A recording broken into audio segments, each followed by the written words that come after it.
Assalamualaikum.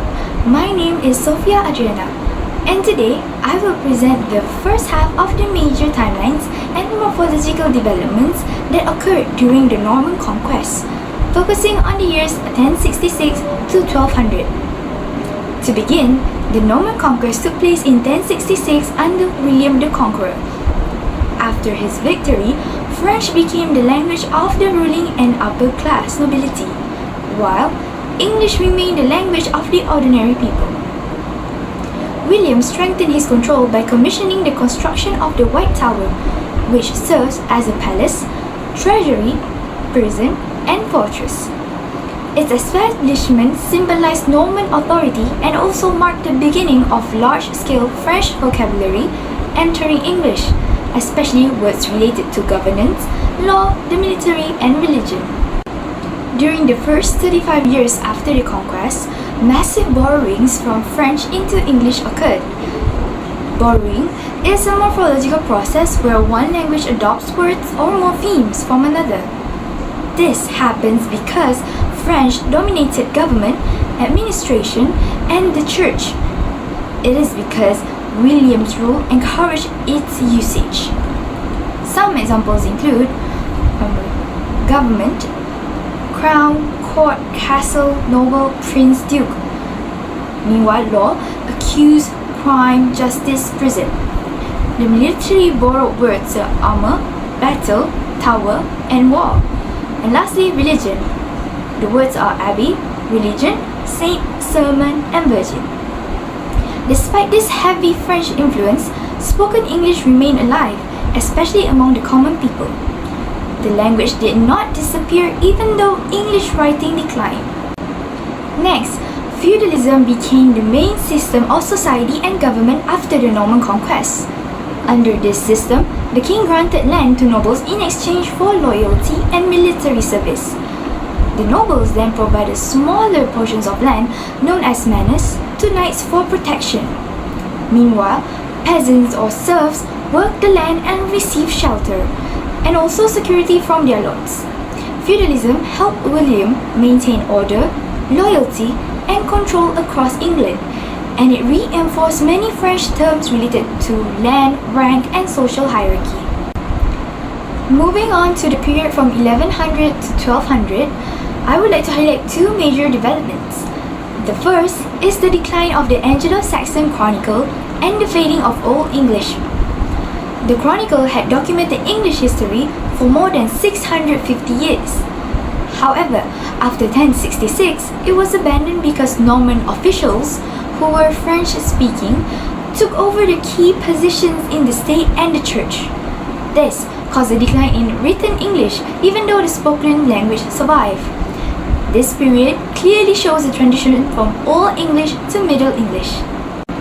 The second major development was the reign of King Henry II and Queen Eleanor of Aquitaine from 1154 to 1189.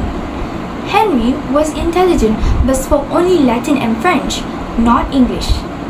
Meanwhile, Eleanor brought extensive French-speaking territories, which strengthened French cultural influence. During this period, French vocabulary related to romance, courtly love, and chivalry became prominent. French writers also popularized the stories of King Arthur and his knights, adding even more French terms into English literature. These historical events resulted in three key morphological processes. The first is affixation.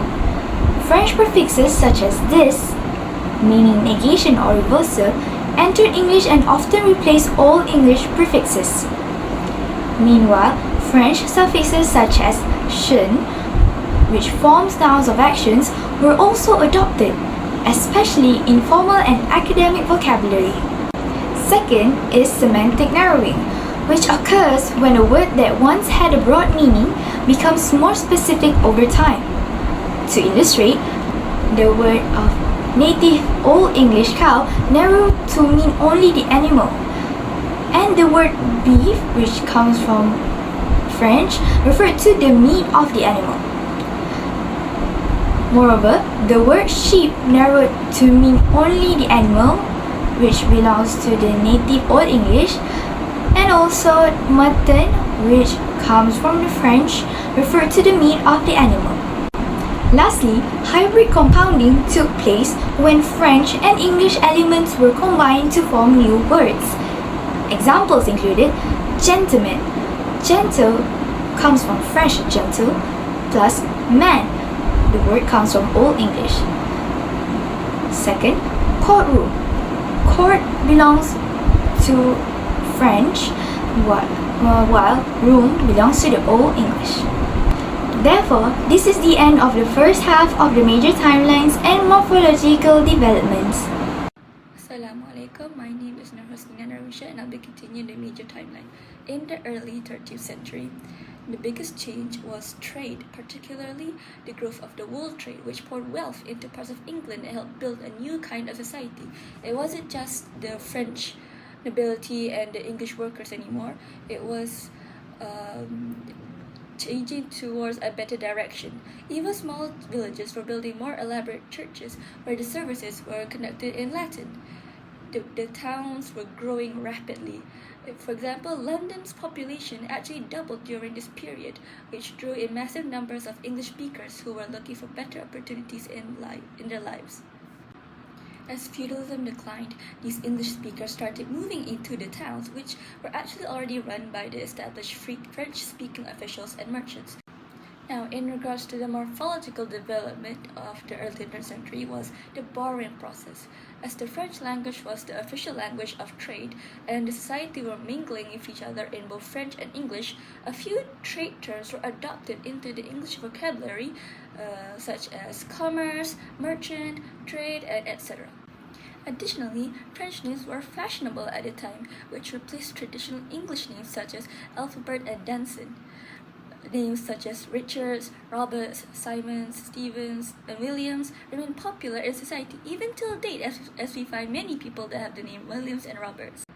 Moving on to the middle to late 13th century, the Norman nobility in England, which are French people, initially maintained their French cultural and linguistic identity through ties with Normandy.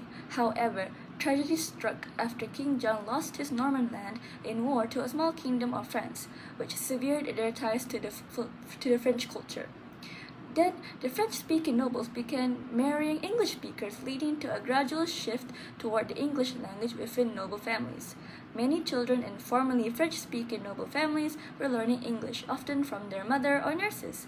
Some children grew up bilingual, using French and English in different social contexts. French was becoming a foreign language in England, with more French speakers becoming bilingual and adopting English in their vocabulary. While the French language itself declined, many French vocabulary words still continue to enter the English vocabulary, especially due to French being the international trade language.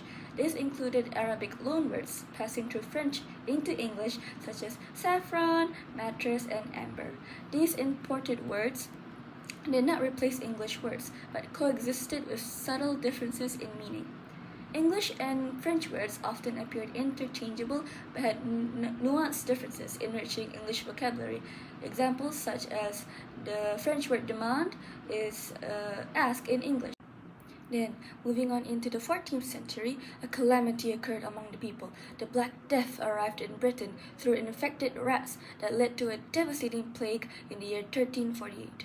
The plague killed about 1/3 of Europe's population, severely impacting the Latin-speaking clergy who often contracted the disease or fled, reducing their numbers by nearly half in some regions. As post-plague England faced a labor shortage, workers began to demand better conditions which weakened feudal structures.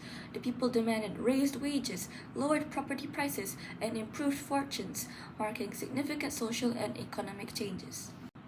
As many replacement workers were barely literate lay people who only speak English, they gained social mobility and economic power, moving more freely into towns as feudalism weakened. This led to increased contact between people from different regions speaking various English dialects, as they had slightly different word endings. This event led to the morphological development of merging and loss of inflection, which made communication easier as speakers relied on word order rather than complex variable inflections. English was forced to shift from a synthetic language, which is grammar shown by inflections, to an analytic language, which is grammar shown by word order. For example, the word stone in Old English was called stan, which is in the singular form, but it's called stannis in the plural form. But nowadays, in the modern English, the singular stone becomes the plural stones with the additional inflection of the s. Now, following into the late 14th century, an English poet and writer rose to fame with his distinguished works.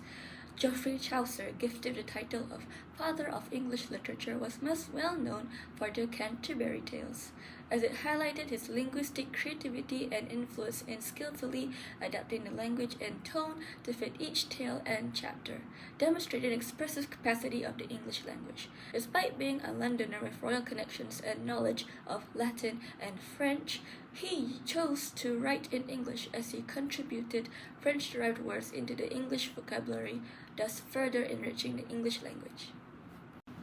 Chaucer championed English as a language worthy of great literature as he chose to write in English, which showcased its capacity to blend the directness and earthiness of native English and borrowed French-derived vocabulary, demonstrating and expanding the lexical capacity of the language. His London dialect formed the basis for the standard English morphology as he introduced terms such as magnify and elaborate.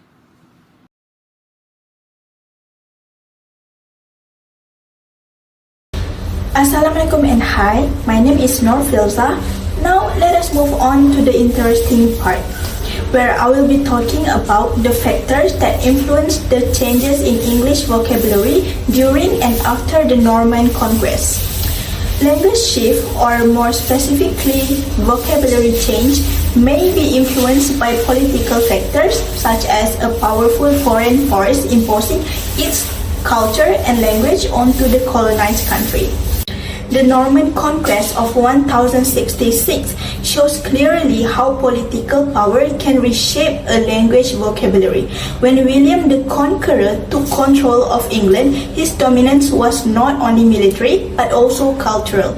French became the language of authority because it was the language used by the king, the noble, and the entire governing system. As a result, English speakers had to interact with French in every domain connected to power. This political control led to a major shift in vocabulary. Many French terms entered English, especially those related to government, law, and administration.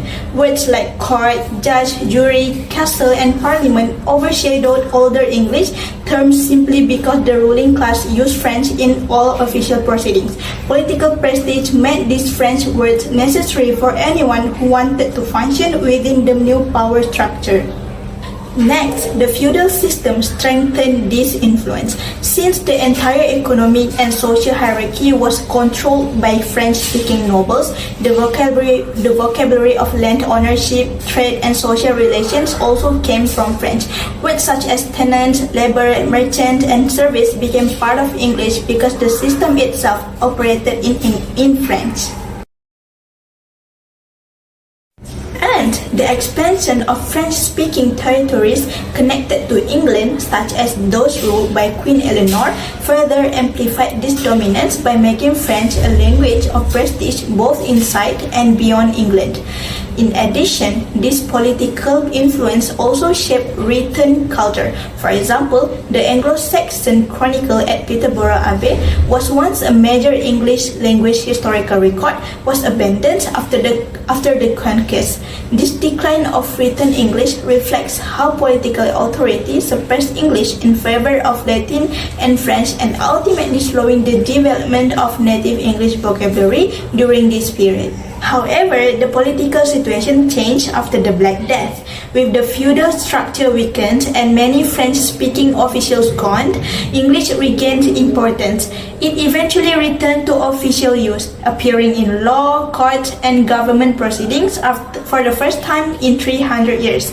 By this point, English had already absorbed a huge amount of French vocabulary, creating a richer and more varied lexicon. In short, the Norman political dominance imposed French onto English society, shaping the vocabulary in areas tied to power. Finally, this influence helped create the hybrid, flexible English vocabulary we recognize today. Assalamualaikum warahmatullahi wabarakatuh. So, I'll be continuing on the factors that contribute to the vocabulary changes that happen during the Norman conquest. So, another factor that contributes to the language shift, or in simpler words, the vocabulary changes, is the cultural factors, such as arts creation that highlighted the usage of language and also ties with cultural heritage that happened when England was colonized.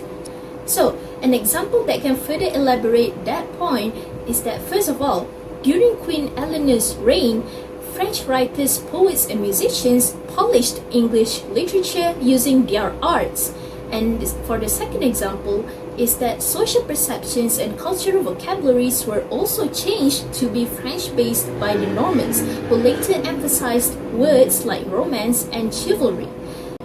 So, for the third example, is that English literature was elevated by Geoffrey Chaucer through his art of clever storytelling, where he made use of Old English language's earthy and direct nature and combined it with French vocabulary to further enhance the poetry.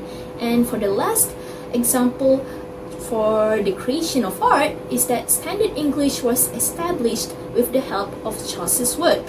And so we move on to the heritage, the cultural heritage ties, is that and one example that can elaborate this point is that as time went on, the Norman nobility lost ties with their heritage, which further escalated the language shift. Okay, so we finished with the cultural factor. Now let's move on to the last factor, which is the social factor. So, vocabulary shift also happened due to the social factor, which included both the English and French speakers' attitudes towards the English language and other demographic factors. So, let's take a look at the examples for this. First of all, the lower class citizens of England insisted on keeping English legacy by continuously speaking the language even though it was ignored officially. For the second example, is when intermarriage happened between English and French speakers who mingled with one another, it caused French speakers to become bilingual and eventually they shifted to English. And so, for the final example, is that the Black Death, massive death toll, also caused labor shortages, which gave opportunity for English speakers to move into town and have jobs, which then further escalate the language shift. And so we finished with the factors that contribute to the vocabulary changes. Now, I will pass to the next presenter to present the last point, which is the conclusion. In conclusion, this historical period played a crucial role in shaping English into the global language it is today. The constant interaction between English, French, Latin, and other languages allowed English to absorb new vocabulary and develop a flexible and diverse morphological system. Instead of replacing older English words, these borrowed terms coexisted and created layers of meaning, giving English the richness and precision we now recognize. Social changes, especially after the Black Death tragedy, pushed English into everyday use again in England, including in the town area. While political decisions such as using English in courts, schools, and even royal ceremonies officially elevated its status.